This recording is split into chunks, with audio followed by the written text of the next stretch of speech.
Hello students of first year, good morning all of you. Girls, आज का topic है आपका फैक्टर्स अफेक्टिंग हेल्थ, यानी कि स्वास्थ्य को प्रभावित करने वाले कारक।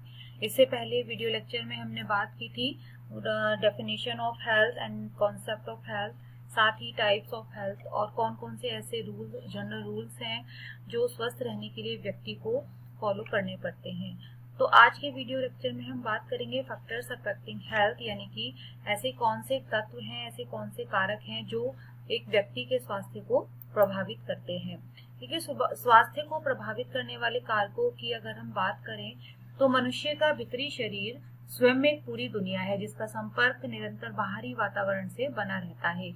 यह संपर्क स्वास्थ्यवर्धक भी हो सकता है तथा स्वास्थ्य नाशक भी। इस परिप्रेक्ष्य में यह कहा जाता है कि स्वयं के शरीर की रचना जो आनुवांशिक पर निर्भर करती है, उसके अतिरिक्त बाहर के कई कारण जो मनुष्य के स्वास्थ्य स्तर को निर्धारित करते हैं। इन्हें मुख्यतः 6 भागों में विभाजित किया गया है, यानी कि स्वास्थ्य को प्रभावित करने वाले कौन कौन से कारक, जो भी कारक है उन्हें 6 भागों में विभाजित किया गया है। सबसे पहले देखिए अनुवांशिकी। देन सेकंड बाहरी वातावरण, रहन सहन का तरीका, सामाजिक आर्थिक परिप्रेक्ष्य और स्वास्थ्य सेवाएं। ये जो फैक्टर्स हैं, तत्व हैं, ये मनुष्य के शरीर को किसी न किसी रूप में उनको प्रभावित करते हैं और जरूरी नहीं है कि वो नकारात्मक रूप से प्रभावित करें, सकारात्मक रूप से, यानी कि दोनों ही चीजों का पता होना चाहिए कि अनुवांशिकता और बाहरी वातावरण, लाइफ स्टाइल या फिर व्यक्ति का सामाजिक आर्थिक जो परिप्रेक्ष्य यानी कि स्टेटस है या फिर उसकी स्थिति है, वो किस तरह से व्यक्ति के स्वास्थ्य को प्रभावित करती है। तो सबसे पहले बात करते हैं अनुवांशिकी की। ये अनुवांशिकता क्या है? जो एक शिशु को अपने माता पिता के जन्म के समय जो उसको मिलती है, प्राप्त होती है, तो काफी हद तक अगर हम बात करें तो अधिकतर जो अनुवांशिकी एक ऐसा तत्व है जो कि व्यक्ति के शरीर को, एक शिशु को उसके जन्म से मिलता है, उसके माता पिता की जो जीन्स होते हैं, और उसी के आधार पर उसका स्वास्थ्य निर्धारित होता है। शिशु की शरीर रचना माता के गर्भ में ही निर्धारित हो जाती है और इसे किसी भी परिस्थिति में बदला नहीं जा सकता। चिकित्सा विज्ञान में ऐसी कई बीमारियां खोज निकाली गई जो अनुवांशिक होती हैं और इस प्रकार मनुष्य के शरीर और स्वास्थ्य पर कुछ परंतु प्रभाव अनुवांशिकी का महत्वपूर्ण पड़ता है। गर्भधारण के समय माताओं के शरीर में कई प्रकार की जो कमियां होती हैं या बीमारियां होती हैं, या कोई भी इस तरह का जो उसकी जो शरीर में किसी भी तरह की ऐसी बीमारी है, तो उसका विपरीत प्रभाव शिशु पर अवश्य पड़ता है। और दूसरी ओर स्वस्थ माता एक स्वस्थ शिशु को जन्म देती है। यानी कि कहा जाए तो अगर माता पिता स्वस्थ हैं, उनको कोई तरह की बीमारी नहीं है, ठीक है, और किसी भी तरह की उनके शरीर में कोई भी दोष नहीं है, तो इसका सकारात्मक प्रभाव शिशु के स्वास्थ्य पर पड़ता है। और इसके अपोजिट अगर माता पिता किसी बीमारी से पीड़ित हैं या उनमें कोई फिजिकली मेंटली दोष है, तो उसका प्रभाव भी शिशु के स्वास्थ्य पर नकारात्मक रूप से पड़ता है, विपरीत रूप से पड़ता है। तो यही अनुवांशिकी होती है कि काफी हद तक जो व्यक्ति का स्वास्थ्य होता है वो अनुवांशिकता पर निर्भर होता है, जिसमें कई प्रकार के बाहरी रोगों से लड़ने की शक्ति भी जन्मजात होती है। यानी कि जब एक स्वस्थ माता पिता एक स्वस्थ शिशु को जन्म देते हैं और उनमें वो जो रोग प्रतिरोधक क्षमता होती है वो जन्मजात ही वो अर्जित अपने माता पिता से करते हैं। नेक्स्ट बात करते हैं बच्चों बाहरी वातावरण। देखिए, बाहरी वातावरण के अंतर्गत हमारे आसपास का पर्यावरण, जिस स्थिति में, जिसमें परिवेश में हम रहते हैं, व्यक्ति रहता है, उसके आसपास का जो जैविक वातावरण है या सामाजिक वातावरण। तो बाहरी वातावरण के अंतर्गत 3 वातावरण को इंक्लूड किया गया है: भौतिक वातावरण, जैविक वातावरण और सामाजिक वातावरण। देखिए, भौतिक वातावरण तो वही होगा कि चारों तरफ का हमारा जो आसपास का जो हमारी जलवायु है, मौसम है, मकान, कूड़ा करकट, वस्त्र आदि शामिल होते हैं। बस यहाँ थोड़ा सा मिसप्रिंट हो गया है पीपीटी बनाने में, यहाँ फैलाव है, आप इसको सही कर लेना। ठीक है बच्चों, तो भौतिक वातावरण। अब बात करते हैं जैविक वातावरण की। हमारे चारों तरफ मंडराने वाले जीव जंतु जैसे मक्खी, मच्छर, सूक्ष्म जीव जैसे कीटाणु, जीवाणु आदि तथा अन्य पेड़ पौधे जैविक वातावरण का अंग होते हैं। अब जैसे हमारे चारों ओर का वातावरण, जलवायु, मौसम है, हमारे आसपास की जो मकान है किस लोकेशन में है, या हमारे आसपास मकान की गंदगी तो नहीं है, तो ये भी हमारे स्वास्थ्य पर नकारात्मक रूप से प्रभाव डालते हैं, हमें प्रभावित करते हैं। साथ ही हमारे जो जैविक वातावरण, जैसे कि जिस भी उसमें हम परिवेश में रह रहे हैं, वहां पर मक्खी, मच्छर, सूक्ष्म जीव या कीटाणु, जीवाणु, या साथ ही जो हम भुजे पदार्थ ग्रहण करते हैं, खाद्य पदार्थ ग्रहण करते हैं, वो किसी भी तरह से कीटाणु या जीवाणु से दूषित तो नहीं है, या फिर जैसे कि खुले खाद्य पदार्थ होते हैं, भोजन सामग्री होती है, उन पर मक्खी बैठकर उनको दूषित करती है।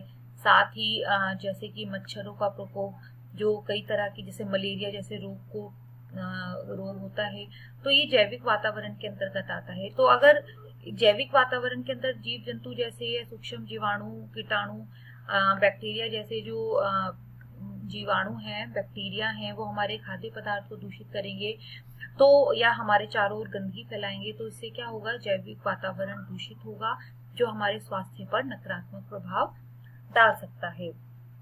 नेक्स्ट बात करते हैं बच्चों सामाजिक वातावरण की। देखिए, सामाजिक वातावरण के अंतर्गत क्या आता है कि हमारा जो सामाजिक परिवेश है, हमारे जो आसपास जो हमारे रहने वाले व्यक्ति हैं, हमारी संस्कृति, परंपरा, राजनीतिक व्यवस्था आदि सब सामाजिक वातावरण की श्रेणी में आती है।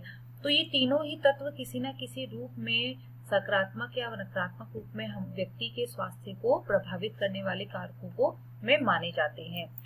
नेक्स्ट बात करते हैं बच्चों रहन सहन का तरीका, कि हमारे आचरण, हमारा रहन सहन का तरीका, हमारी आदतें, ये सभी स्वास्थ्य पर महत्वपूर्ण प्रभाव डालते हैं।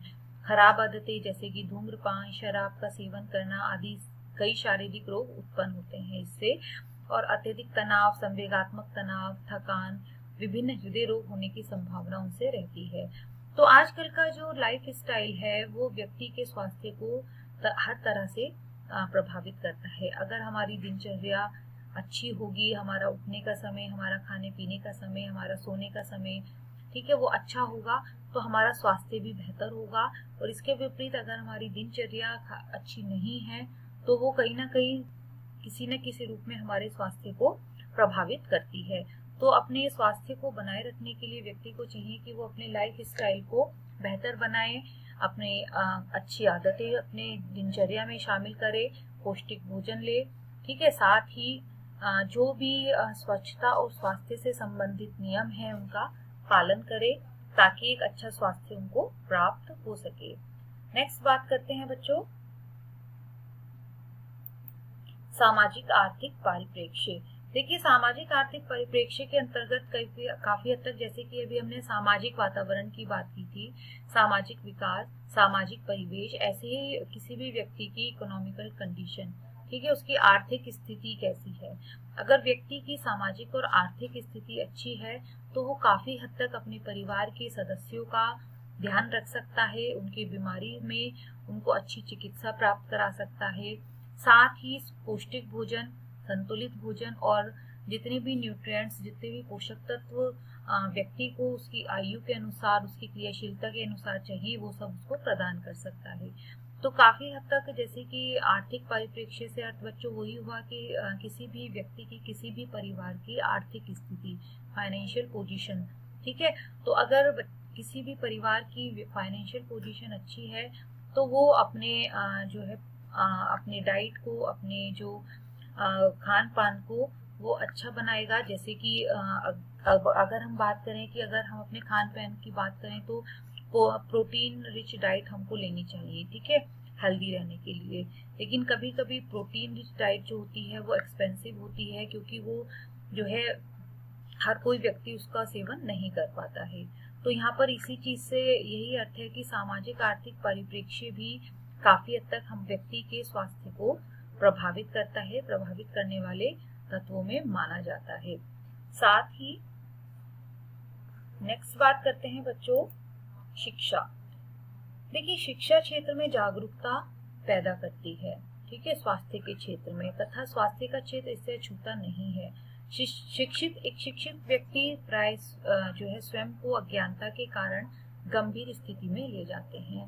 देखिए बच्चों, यहाँ पर अगर किसी व्यक्ति के पास ज्ञान है, तो उसे सभी क्षेत्र की नॉलेज होगी, उसे ये भी पता होगा कि किस बीमारी में कौन सा पोषक तत्व, कौन सी डाइट उसको देनी चाहिए, स्वास्थ्य संबंधी कौन कौन से नियम है, स्वच्छता संबंधी कौन कौन से नियम है, ठीक है, जो कि एक व्यक्ति को फॉलो करने चाहिए। स्वास्थ्य और स्वच्छता संबंधी नियमों की अगर जानकारी होगी तो वह अपने स्वास्थ्य को बेहतर बना सकता है, अपने परिवार को बेहतर बना सकता है। कभी कभी अज्ञानता के कारण व्यक्ति जो है अपने स्वास्थ्य के प्रति जो है वो गंभीर स्थिति में उसको ले जा सकता है, अपने स्वास्थ्य को। ठीक है, तो शिक्षा भी काफी हद तक जो है वो स्वास्थ्य के क्षेत्र में जागरूकता पैदा करती है, व्यक्ति को मोटिवेट करती है।